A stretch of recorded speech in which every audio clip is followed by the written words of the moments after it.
Let's move on to part 2 here, where I'm going to talk to you about the areas in which Dr. Hallowell and I think, seem to be in complete agreement.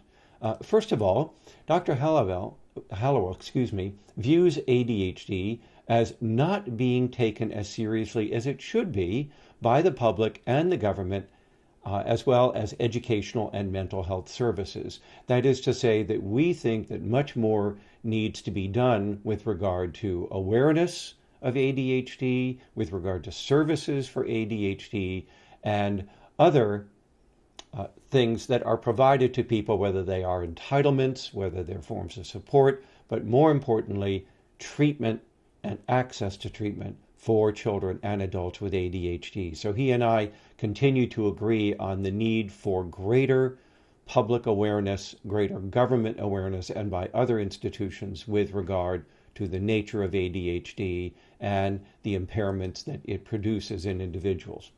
We also agree that there continues to be a great need for public recognition and advocacy for those with ADHD as a legitimate psychiatric disorder, that is to say, as a neurodevelopmental condition. Both he and I strongly agree on this need to advocate on behalf of patients in order to get them appropriate services, access to care, and so on. So no disagreements there concerning advocacy.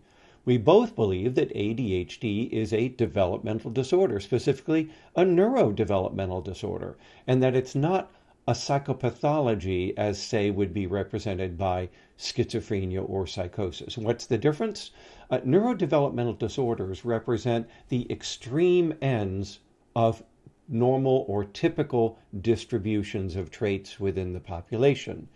And people with ADHD happen to have somewhat less of certain traits, executive functioning specifically, and that leads to impairment. And when impairment arises, that leads us to refer to it as a disorder. So, like autism, it falls along a spectrum of development in the population, and unlike a psychopathology, does not represent some gross aberration in an individual's behavior. So very important that you understand that we agree on that as well. Finally, both of us agree that ADHD is certainly not a moral failing, some character flaw, or personal failing, and that it arises from strong neurological and genetic bases that underlie it. So we both acknowledge the many, many research studies that attest to the neurogenetic basis of the disorder.